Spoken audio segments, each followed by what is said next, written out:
Amazing.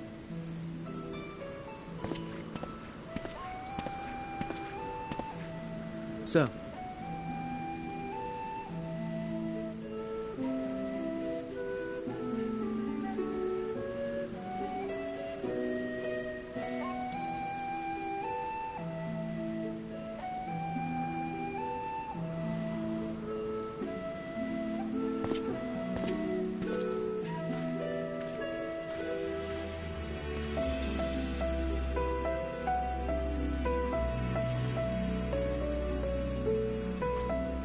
This place is Elpis. Enteleki.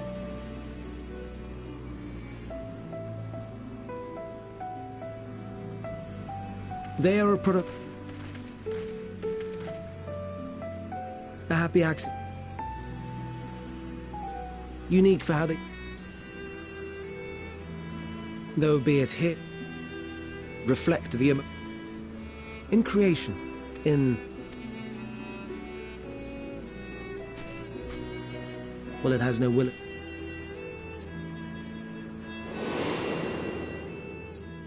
Akasha? It is one of the unseen energy.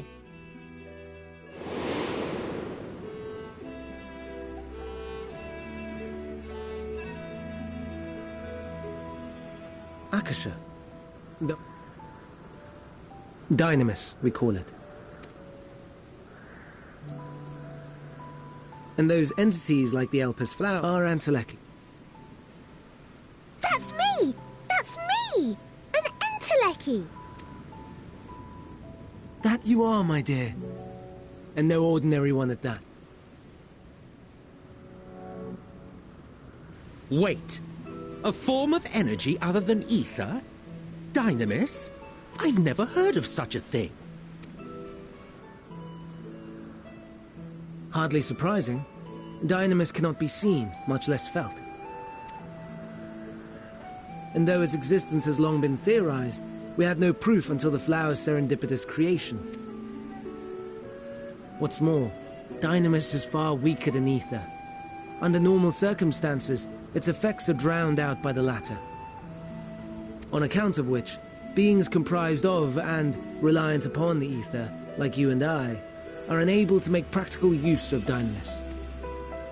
'Tis a truly esoteric thing, known to but a select few. Intriguing. Then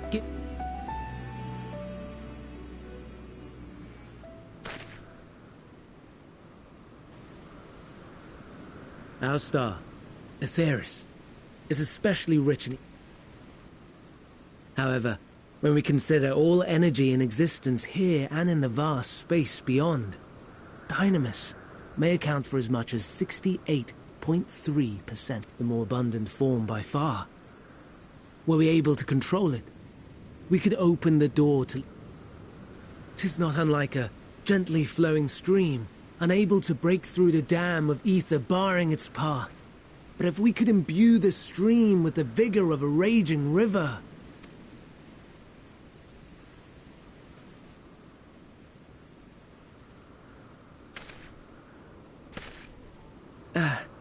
Not that I have such grand ambition. Nay. I merely wish to create a being that could traverse the great expanse.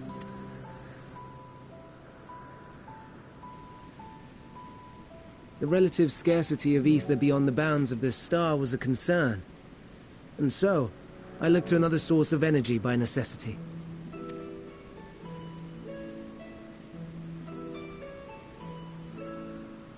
That being Dynamis. No wonder her ether is so thin. Precisely. Yours is thin too. Like an Enteleki. Like me. So... are we the same?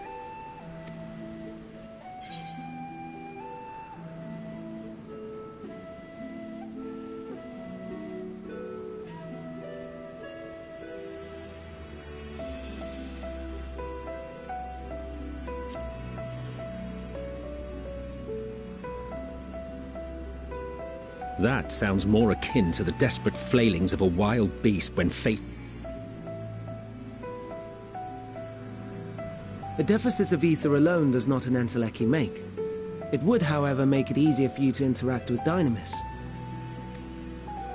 And limited though its influence may be, this quality could prove the difference between victory and defeat. You do well not to underestimate it.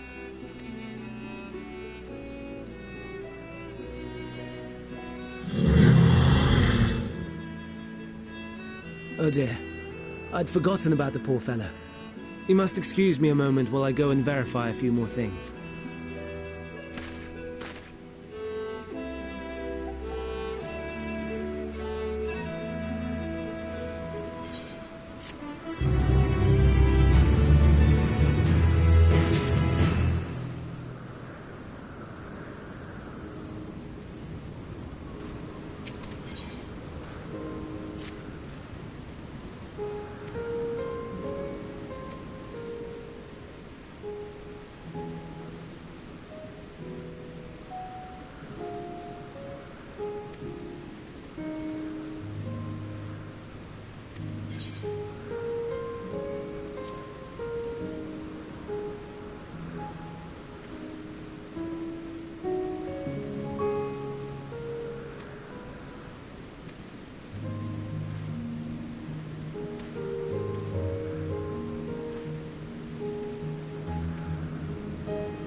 no, no. You are not foisting this nonsense on me.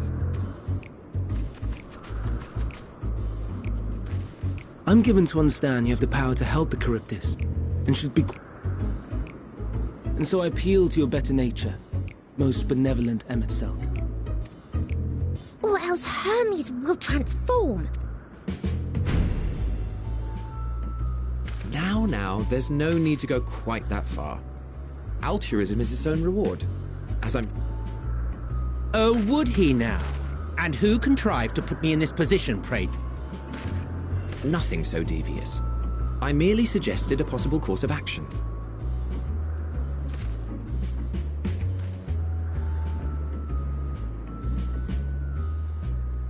Please, Emmett.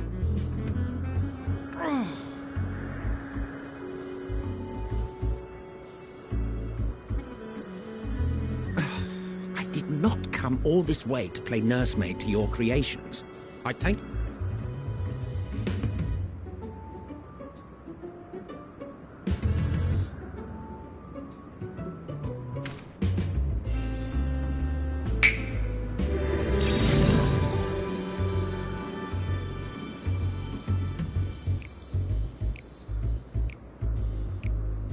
I will aid it once it has taken to the air. It falls to you to shepherd it skyward.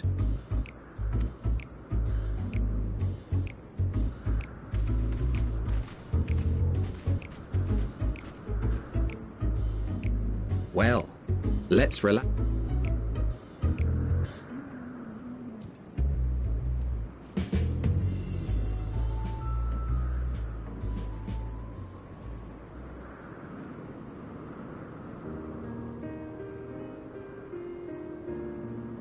You were wondering why Emet-Selch joined the convocation. Truth be told, he wasn't the first choice for the office. I was, on the strength of my ability to see. But I declined the offer. For though my vision is exceptional, I am pedestrian in all other aspects. Quite abysmal when it comes to manipulating ether, for example. Couldn't transform even if I had a mind to do so. What good is the ability to perceive a problem if one cannot act to address it? Emet-Selch has no such shortcomings. He excels in vision and manipulation both, the latter to an extraordinary degree. If there is a mage more powerful, I do not know of them.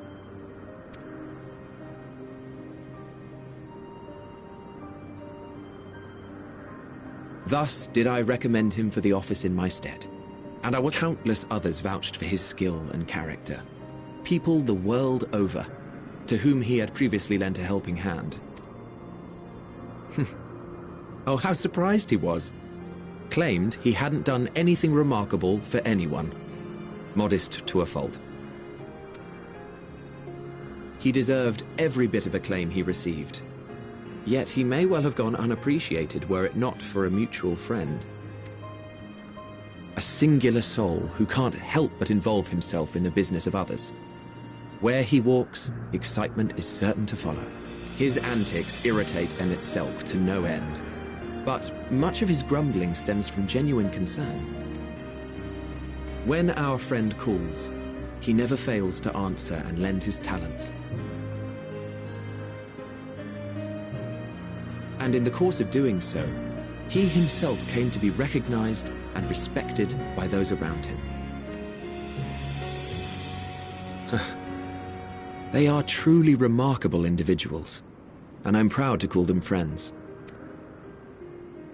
To help them realize their dreams. This will be my greatest contribution to our world, and when they have fulfilled their respective purposes, so too shall I have fulfilled mine. And together we may return to the star. Look at me, spilling my innermost secrets. I can only assume it is due to the color of your soul. I just don't understand how you can be so alike and yet so different. Well done, my pet. Well done!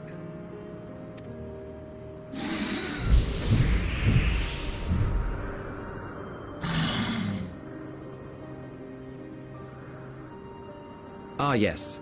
I dare say the Charybdis will be fine here on. Why don't you go and signal to Emmett Selk? Let him know that his arduous...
Hermes!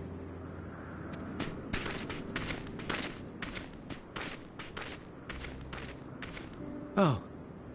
You... You've finished talking? Yes. We've come to a decision. My thanks for keeping Meteon company. Emmett Selk and Hythlodaeus have already retired to their rooms. There is room for you too, if you would follow me. Wait! I want to show you something first.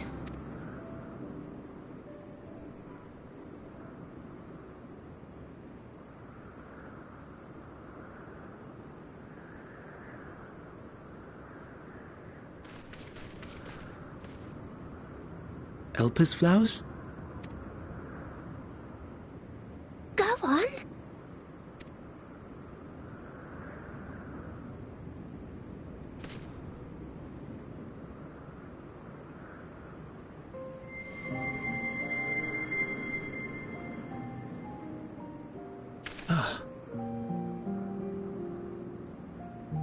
You're not the only one, Hermes. Others feel sad too. You're not alone. I see Meteon has shared much with you.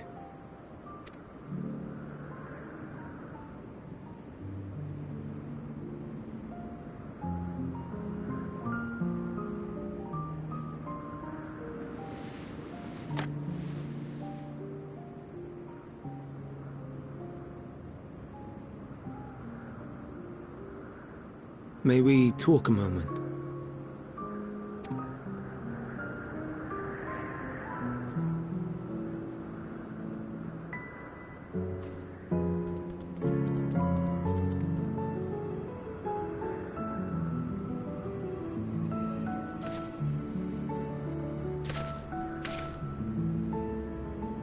I do not think it wrong that we live for the star, that we strive to make it a better place.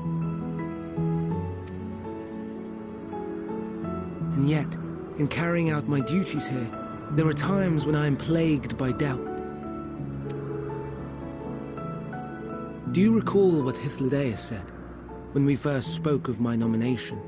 Death is the privilege of those who have fulfilled their purpose, a choice they embrace of their own free will, and when they depart, it is always beautiful. Perhaps it is, but only for man.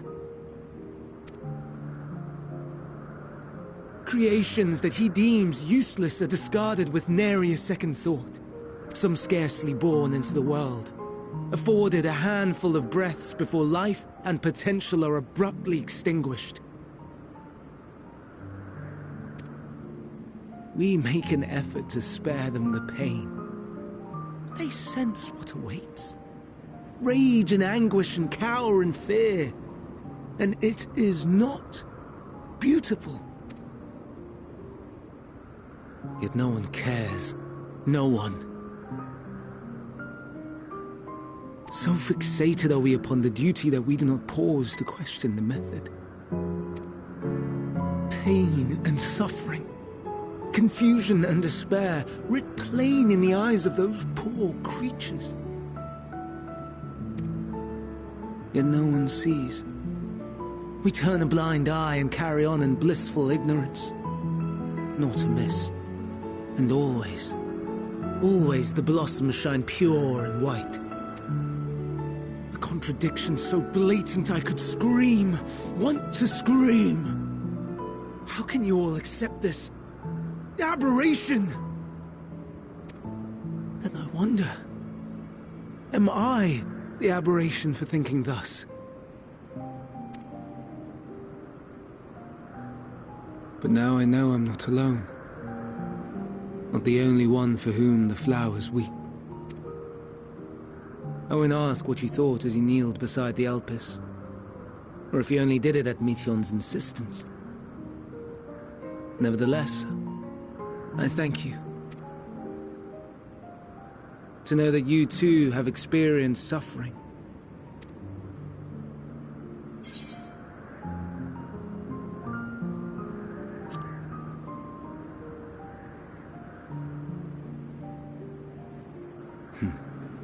To so willingly lend an ear to ease my burden.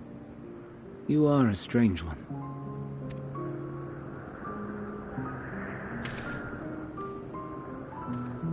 The stars in the heavens. Know you what they are?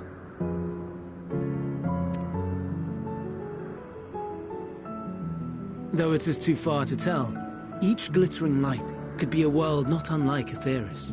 A world filled with life. So many stars, so many lives. For us, there may be no higher purpose than to live for our world. But what of the other living beings out there? What is it that gives their lives meaning? That drives them day after day after day? To pose that question to our undiscovered cousins, I created beings of Dynamis, who can traverse the vast emptiness between the stars. Meteion and her sisters. Aye, sisters. She has a great many of them. And they have already departed on their journey, traveling to one star and then the next in search of life. As one might expect, exploration on such a grand scale is right. But I have faith that we will make some manner of discovery ere long. And when we do, it's getting rather late. We had best find our beds. Come, Meteion. Let us head back. All right.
Now.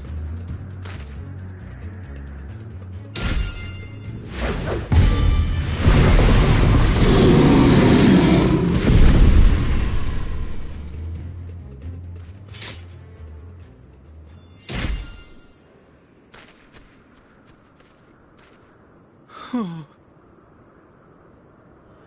Forgive me. Please, forgive me. May you and your kin find peace.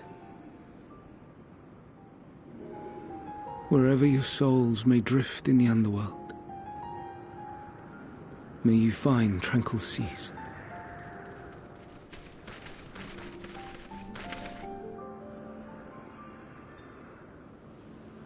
Be not forgotten, in concept endure, to reclaim form and one day live again. Serve not the star, or any purpose save your own. Live again, if that be your desire.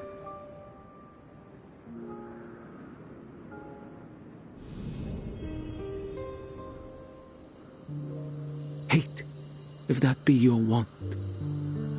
Ye are worthy, but leave your suffering behind. Lay down your burdens, be born anew. Fly high, fly free.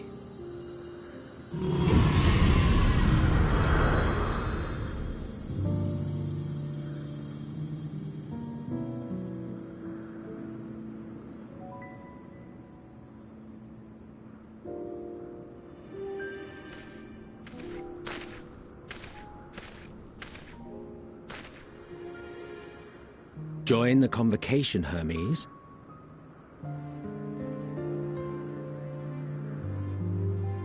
You do not belong here. Leave to replace another. To be replaced. It changes nothing. Tell me, do you think it right that we sacrifice all these lives for the sake of the star? And when the star has reached perfection, what then? If all who are satisfied choose to die, shall we all die in satisfaction?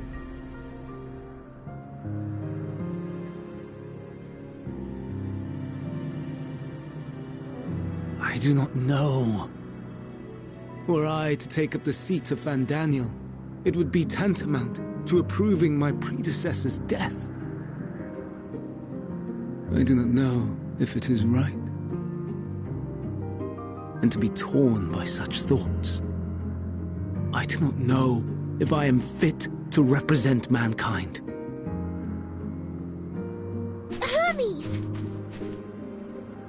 Please, don't be angry.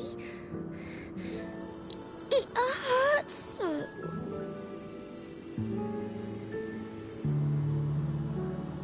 Forgive me.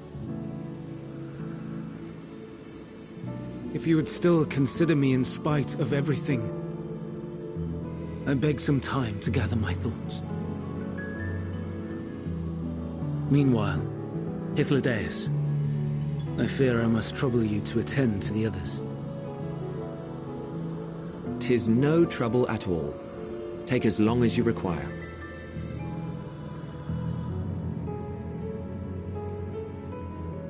And you, my friend, I pray you find that which you seek.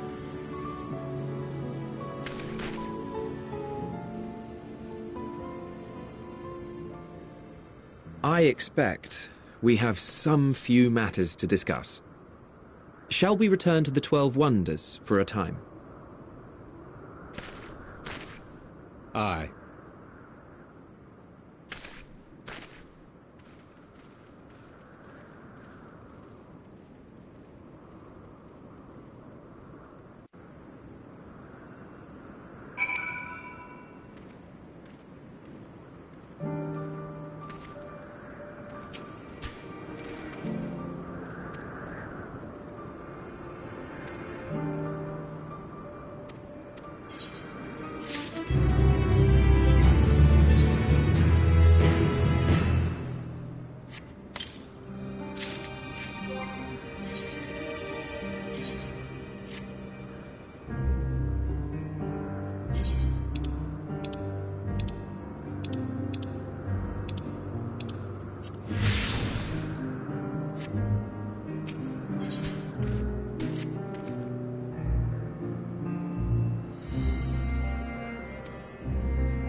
I present to you Calamelios Zephyros.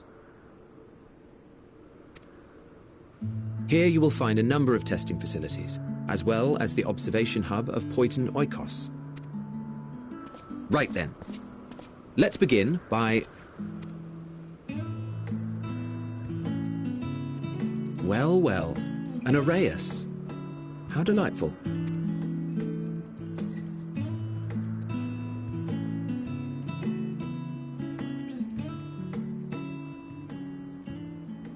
And what, pray tell, is that?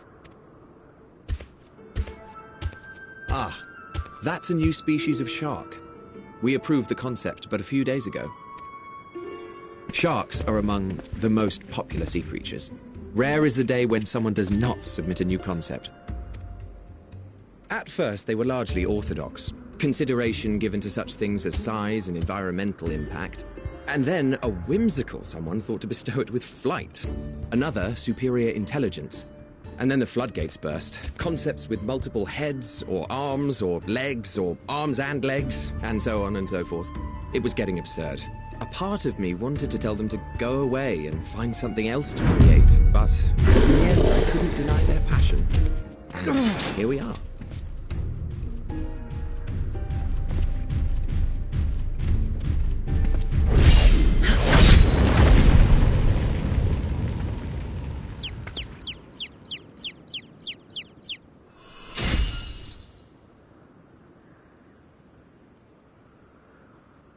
That was too close. Are you unharmed? Well now, if it isn't a pair of familiar faces. Vanar, that we should meet you here.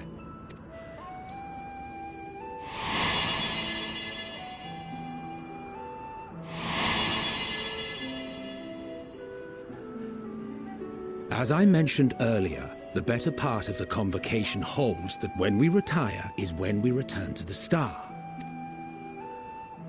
Well, she is not among said majority.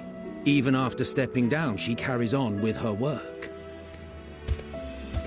Vanar is her name, and she is the previous Azem.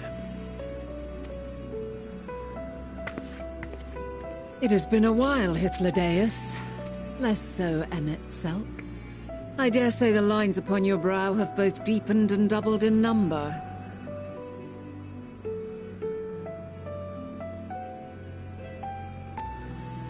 A shame for one so young. You must make an effort to frown less often.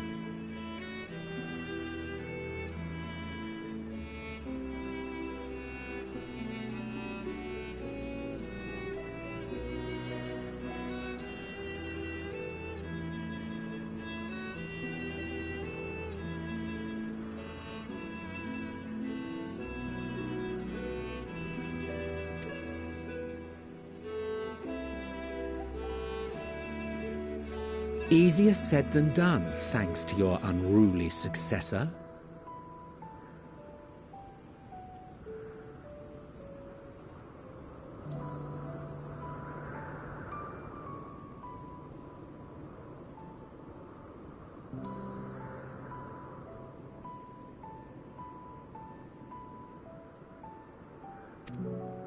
How is he, if I may ask?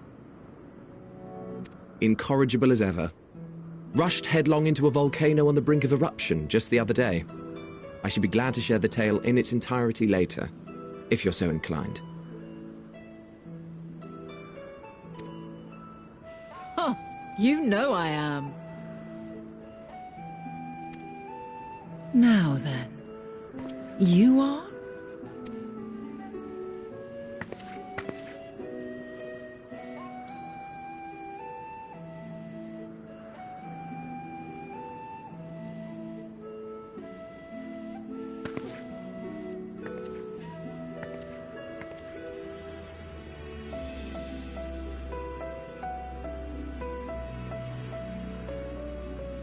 I say, have you perchance come from the future?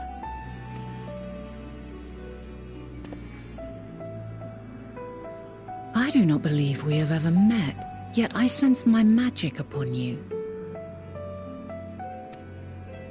Therefore, if I wove the enchantment, I could only have done so at a later point in time. What manner of magic is this, if I may ask? A traveler's ward, of course. It prevents the corruption of one's ether.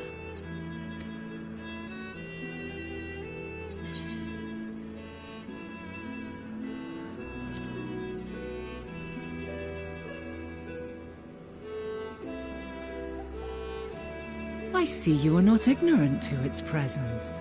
And while there are many protective spells, the one you bear is unmistakably mine. Hold on.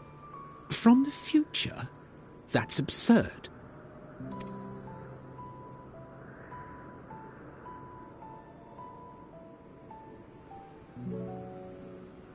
What is it? Are you unable to speak of the matter?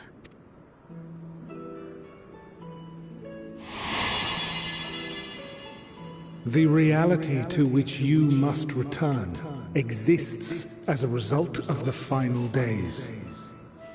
You cannot reshape the past to undo the tragedies of the present.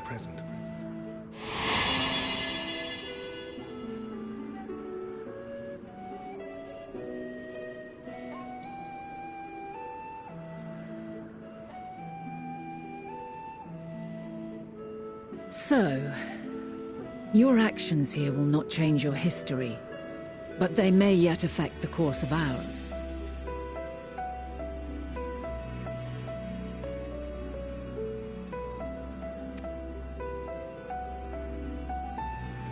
How very exciting! I'm quite fond of delving into the unknown. And there's naught more unknown than the future. Until a moment finally arrives, we cannot know for certain what will come to pass, regardless of our supposed foreknowledge. So you needn't worry for us.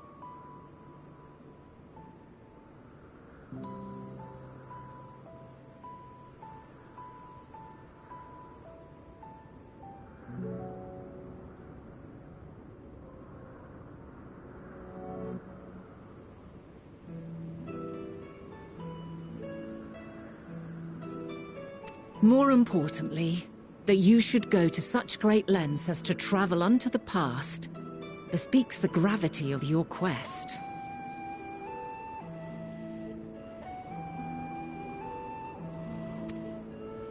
Will you not reveal it to us? Mayhap we can be of aid to your cause.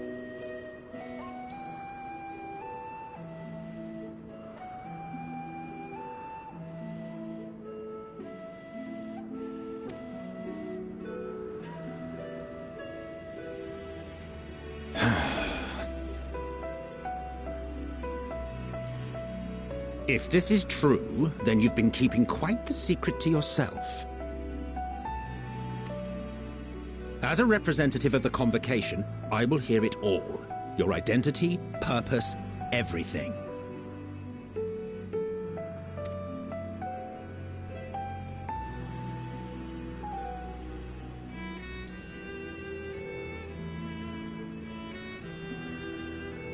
Why don't we move to a place more conducive to calm conversation?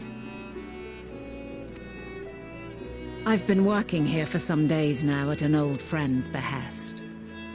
If it is agreeable, we may make use of my accommodation at Poiton Oikos.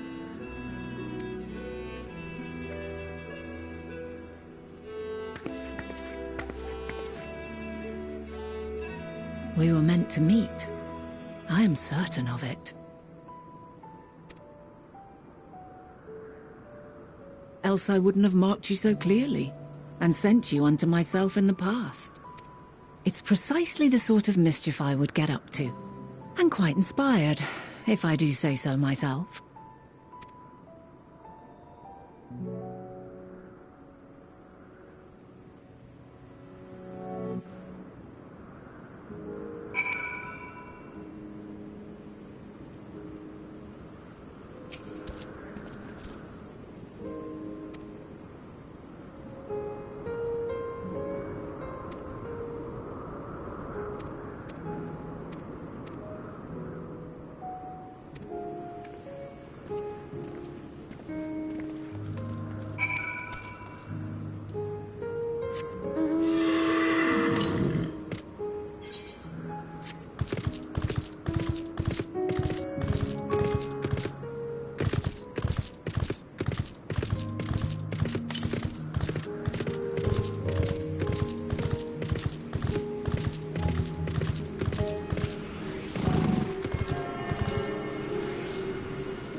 wonderful aroma.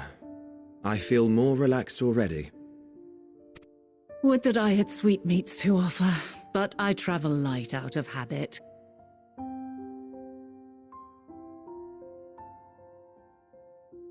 There's plenty of hot water though, so please have as much tea as you like. Now then, will you tell us your tale?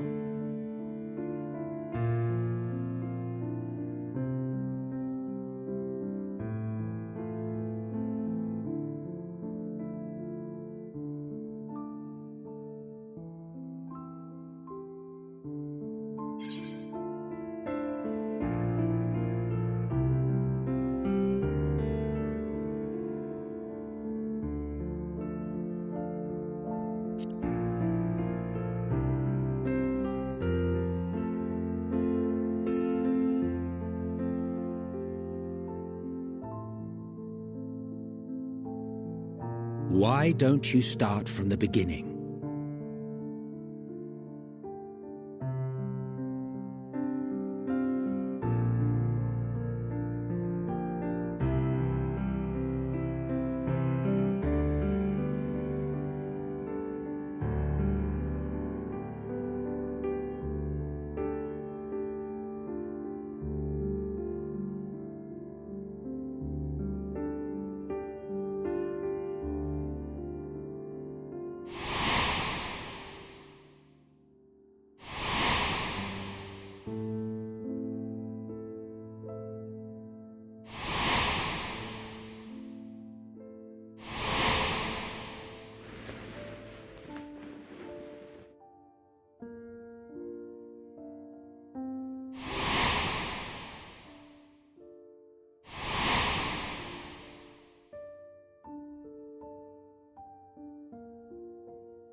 Preposterous.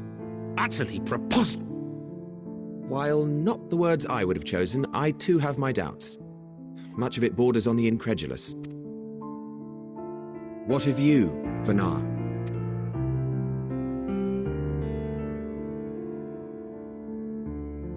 Not knowing the precise details of the first final days, it is difficult to determine the veracity of the tale.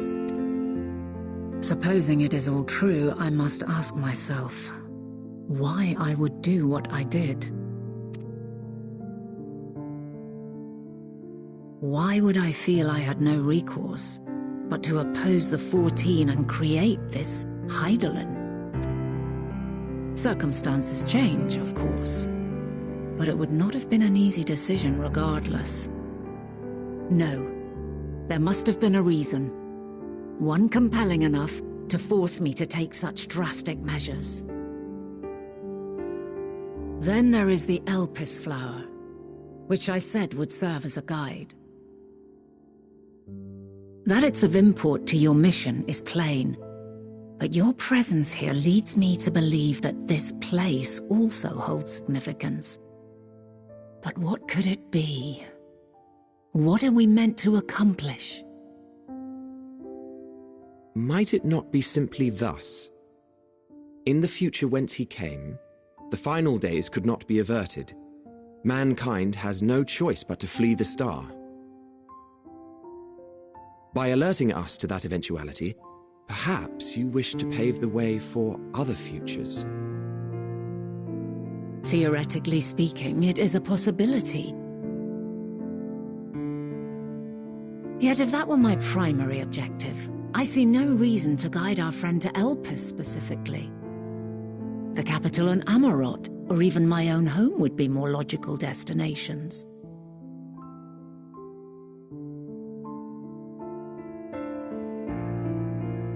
True. I note also that Hydaelyn did not specify a point in time to which he must return.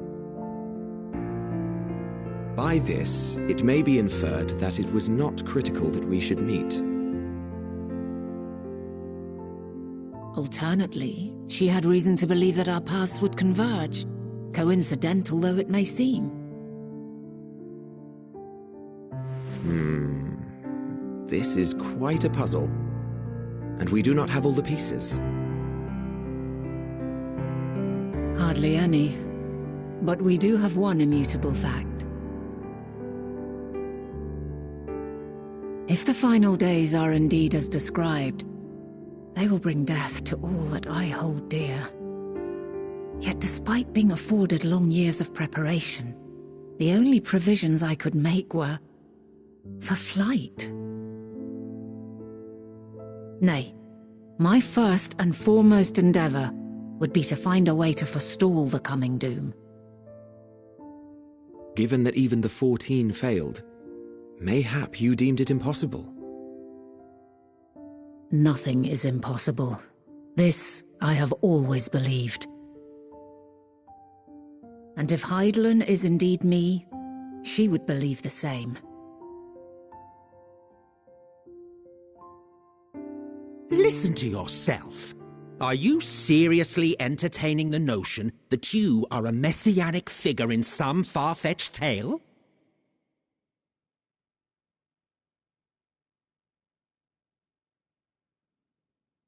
Well, I will not. I refuse to accept that our world could be undone by some unforeseen calamity.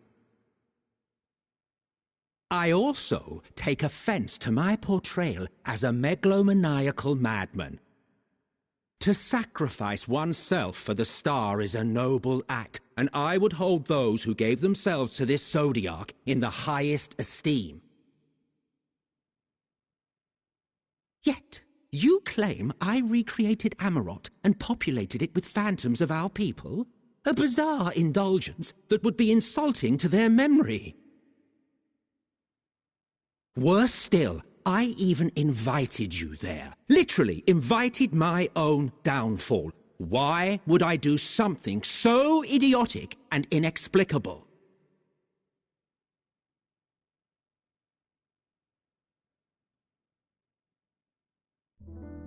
Now, I will allow that the hypothetical task of restoring our world would be daunting in the extreme. The thought of having to bear such a burden for 1,000 lives horrifies me.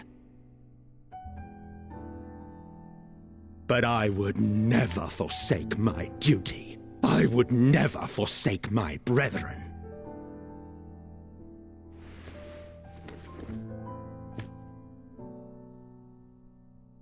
You do not know me.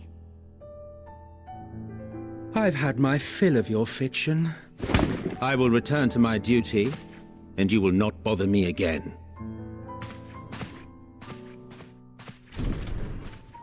Emmett Selk! Wait!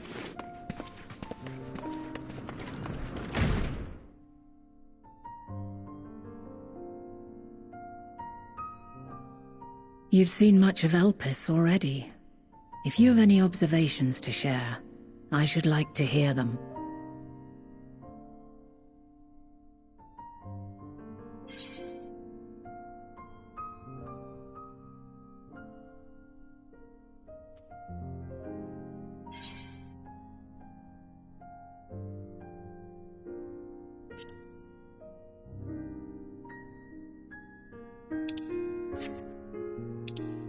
Hermes and his creation Meteon, you say? If Dynamis is the self-same energy as Akasha, as it likely seems, then those two may well be at the center of the calamity to come. With that settled, tis time for action.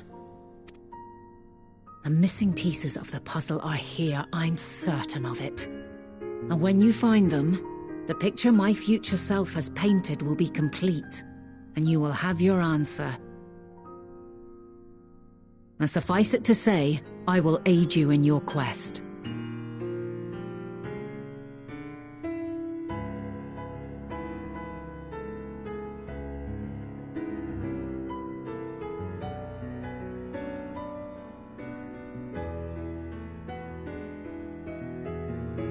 Have faith. If Emmet Selk is the man Azum described to me, we've not seen the last of him.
A delightful breeze and a breathtaking view.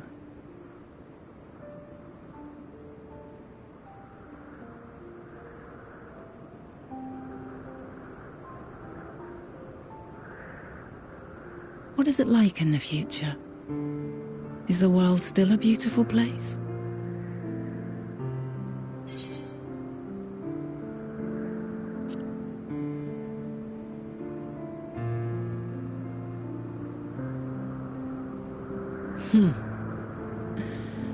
I swear I could hear the glimmer in your eye. While we wait, will you not tell me about your adventures? Well, not the portentous events which led you here, but the simple delights all your own. By learning about the future world, I may gain insight into future me's plans. But more than that, I have an interest simply as a fellow traveller. Short of going somewhere oneself, there's naught more stirring than hearing another's account.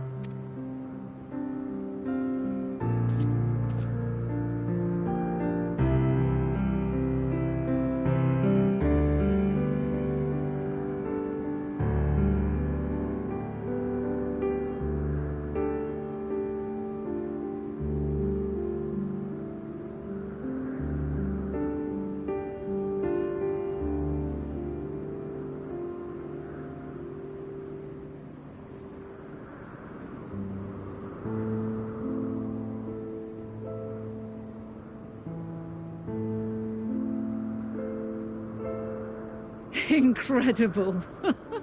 Would that I could have been there to see it.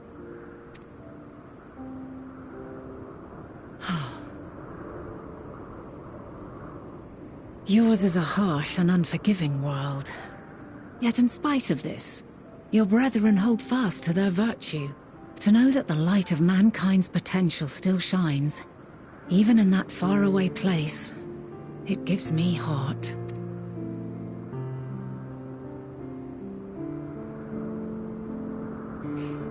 Thank you for regaling me with your tales. I will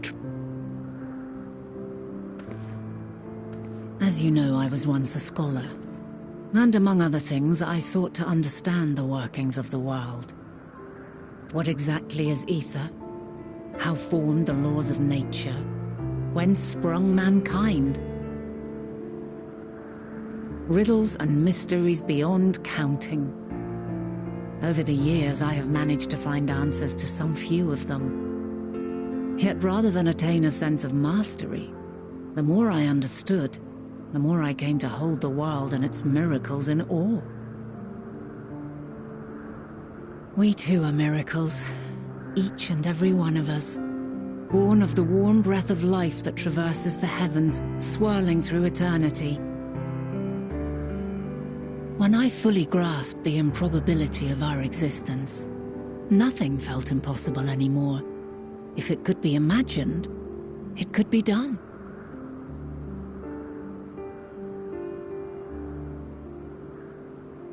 A passion swelled within me, an epiphany dispelling all preconceptions of what was natural and true, and a presence without, immense yet intimate. Fate, perhaps, holding us in its tender embrace. As reassuring as it was intimidating, how keenly aware I became of creation's fragility, built as it is upon precarious happenstance. I was overcome with an irrepressible urge to know the world more intimately, to hear its voice, feel its breath.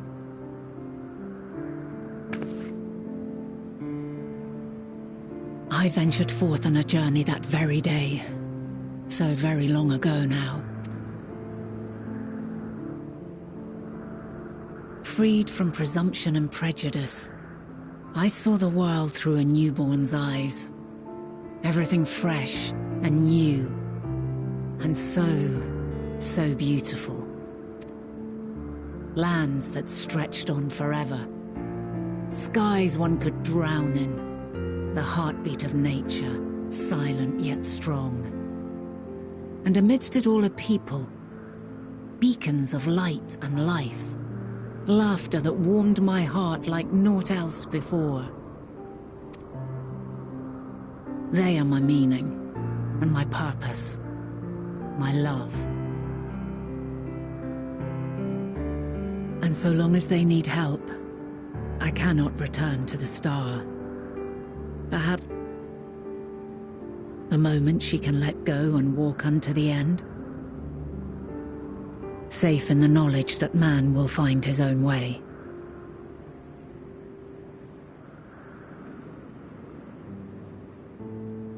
You, who are our future, tell me this, and tell me true. Has your journey been good? Has it been worthwhile?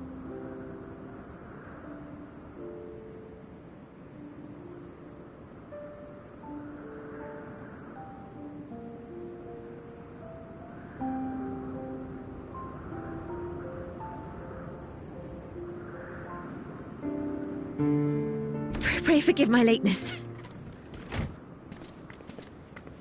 My observation subject was rather irritable, and it took a while to settle it down.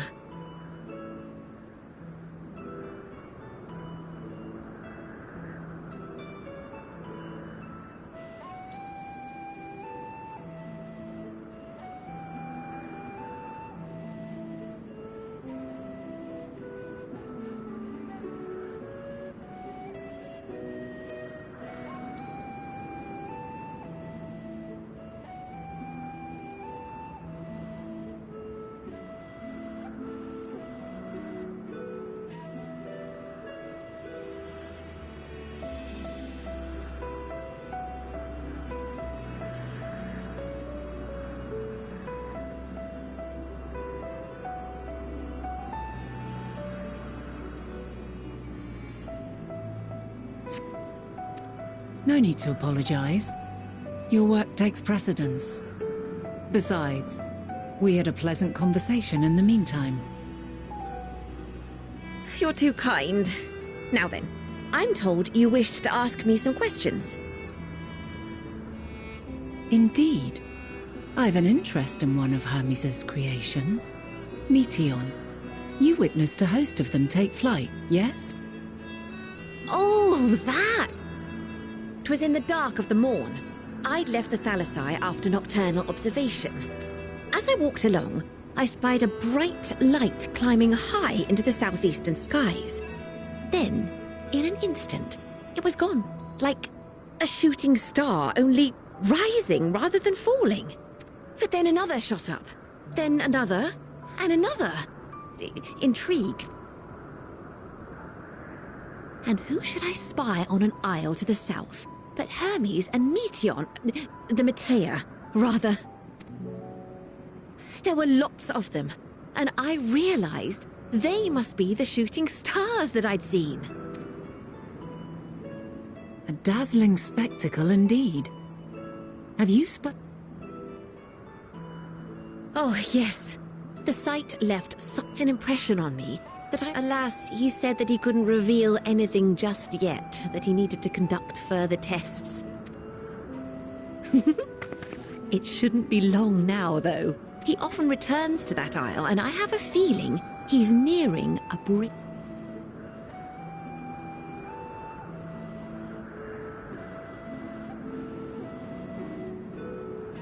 Splendid. We are likewise eager for the details. Well, that is all we wish to ask. Thank you for taking the time to indulge our curiosity. You're very welcome. It's all... Oh, and will you be descending now? If so, I shall link the doors for you. Please.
Let neither side hold back.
try something different.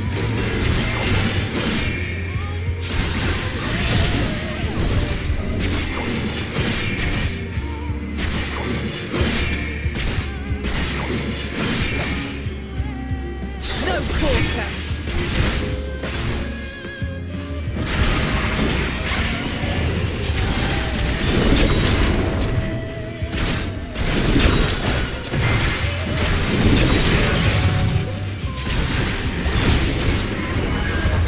Have a taste!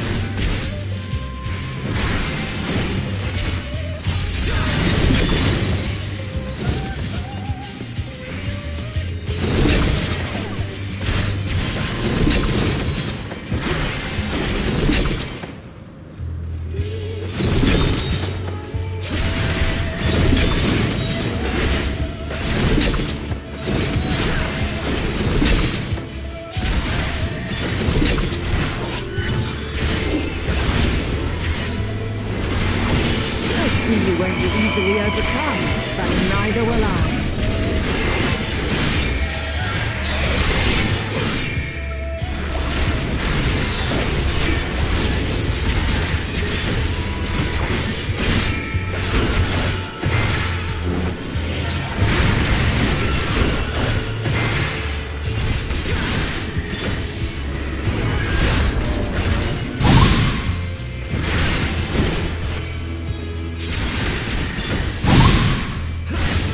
Prepare yourself!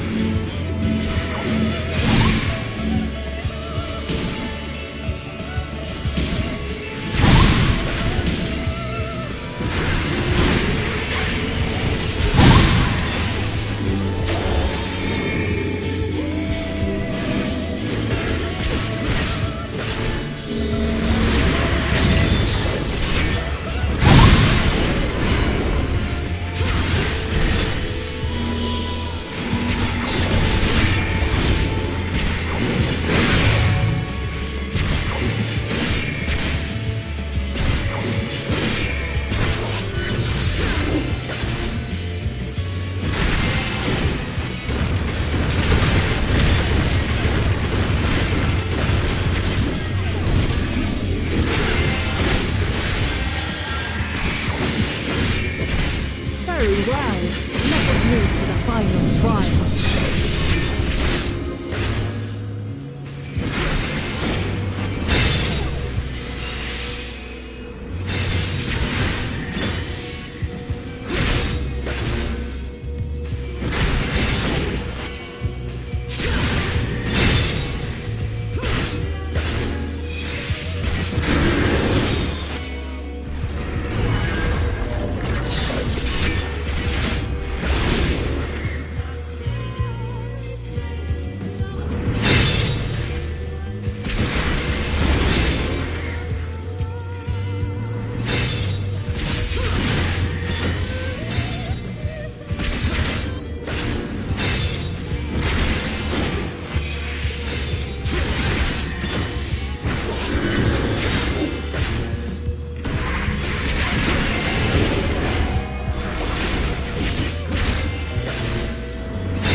Shed your burdens and show me your strength of will!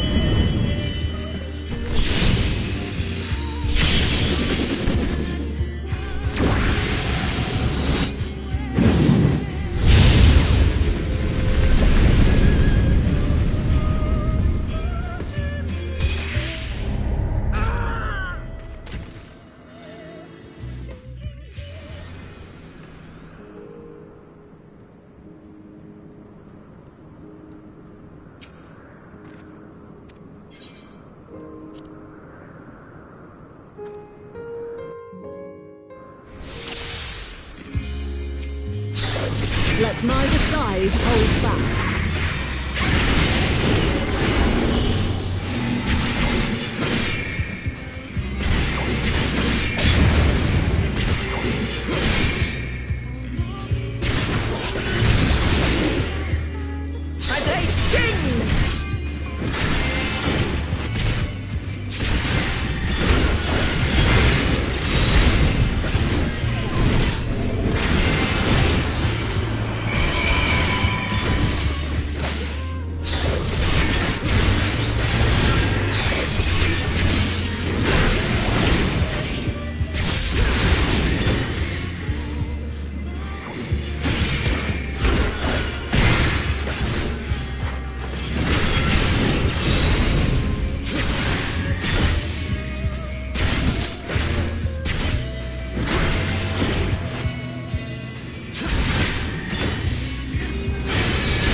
blade sings!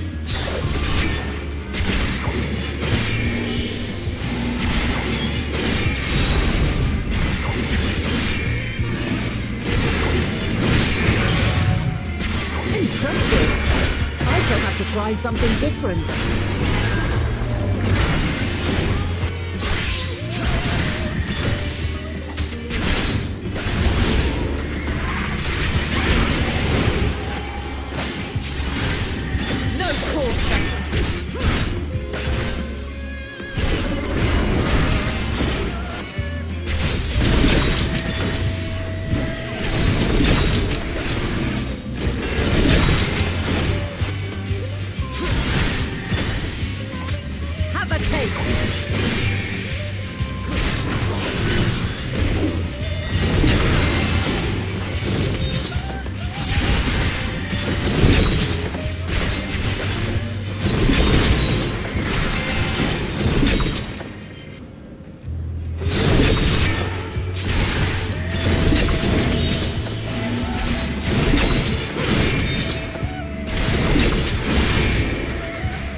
Be easily overcome, but neither will I.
Very well.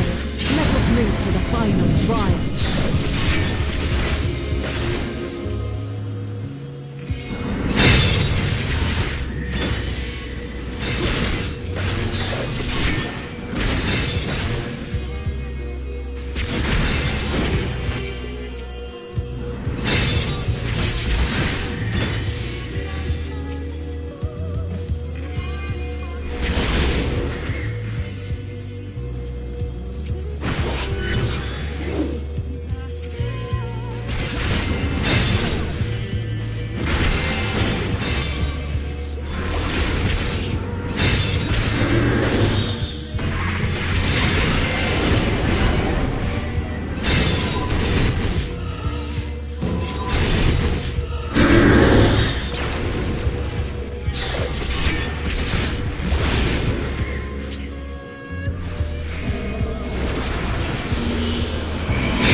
Shed your burdens and show me your strength of will!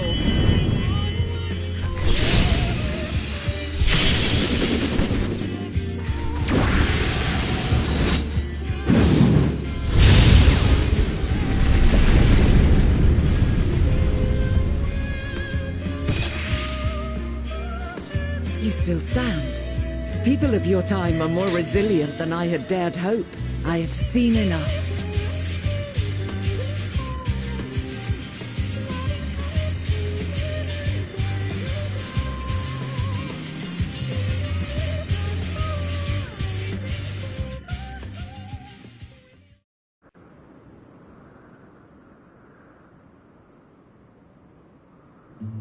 'Twas my intent to finish it, but clearly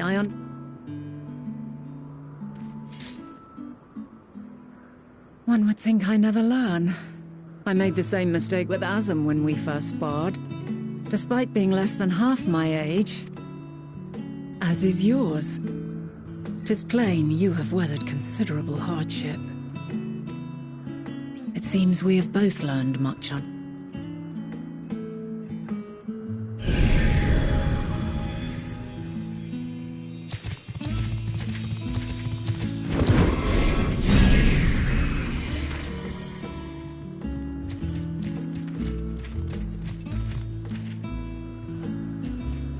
Well now, I dare say he is warmed to you.